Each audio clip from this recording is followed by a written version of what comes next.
Hey everyone, Simon Hurley from Inklips. Today I decided to take a break from the holiday card making, and I'm going to be using this stamp set from Noons Nook with a bunch of patterned deer and woodsy designs, and I'm going to be using Zig Clean Color Real Brush Pens to do colorful emboss resist.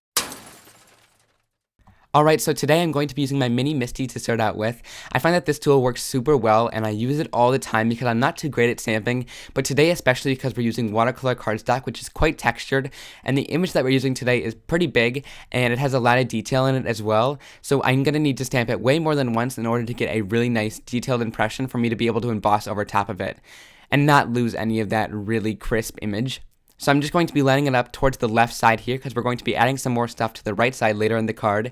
I'm going to swing over the piece of acrylic to catch the stamp, and then I'll be ready to stamp my image down. So I'm going to use my Versamark ink here, which is a clear sticky ink, and it will help my embossing powder stick in a little bit here.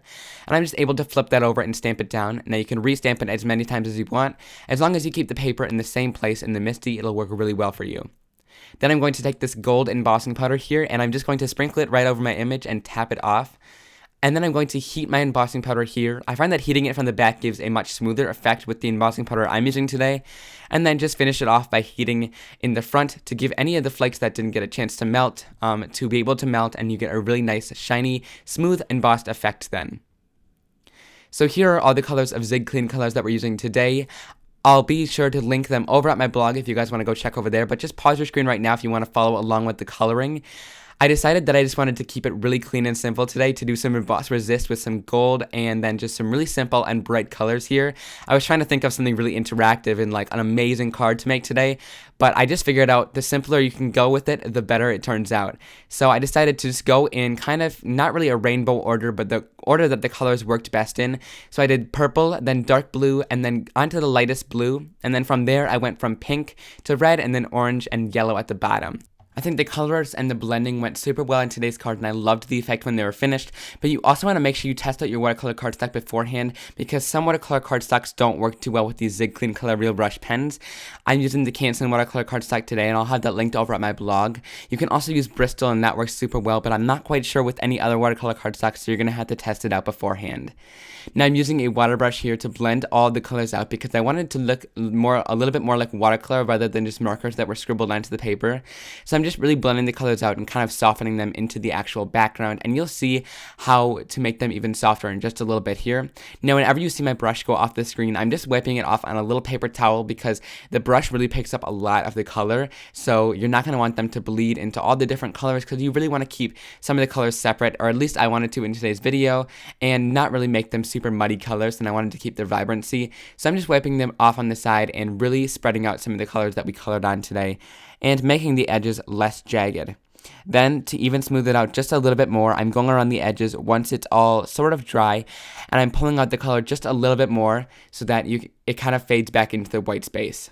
This just really softens the color out on the edges, but keeps it nice and vibrant right in the center so that I can really fade it out into that white. Then I'm using this stencil from Tim Holtz that has a lot of different like little roses and little circles in it, and I'm going to take my water brush and just blot a bunch of water down in between there. Now these markers react with water really super well, so they'll make some white spaces there wherever it goes through the stencil. This is a super nice technique, but you're also going to want to make sure you wipe off your brush before you go into other colors, like I said earlier, because it picks up a lot of the colors. Then I'm blotting it off with paper towel to make that white space show and to pick up some of that color. It's sort of like distress inks when they react like that. And then I'm going to heat set it to intensify some of that white color that is showing through. This is a super awesome effect just to add a little bit of extra detail to your card. Then I'm going to take some of the smaller images from the stamp set. I usually wouldn't use these on regular cards, but just adding them into the background really sporadically, using some gray ink, really just gives it a whole other dimension to the card, and once you see the big bold deer, you'll be able to see these nice little gray things in the background, and it just gives a little bit of extra detail. So I'm just stamping those down using the Misty, and the Misty cuts off a lot of time that you would have to waste stamping them individually. So once I'm finished with that, I'm going to do my heat embossing for my sentiment here. I'm using some black cardstock to stamp down "The Adventure is Awaiting" with the Versamark ink. And then I'm going to take out my white heat embossing and heat emboss it with that. I love the contrast that it gives from the super bright colors that we use on a card. So using the black cardstock on white gives a super contrasty look to it, and it really gives a nice bold effect for your sentiment. So I'm just going to sprinkle on the embossing powder, then tap off the excess and heat emboss that as well. Once that's finished, I'm going to be cutting it out using a pair of scissors because this stamp is really scripty, so I wanted to make sure I followed along the lines with that and just go along with the curves of the stamp. This way I don't waste much black on the edges, but it's not like a harsh square with harsh edges. So once I'm finished cutting that, I'm going to add it onto the card, overlapping the deer just a little bit using some foam tape, and then I'm going to add just a little heart in red cardstock on the edge of that stamp just to add just a little bit of extra detail. Then, I've always wanted to try this on a card but never have been brave enough. I'm going to be sewing around the edges using my sewing machine here just with some white thread.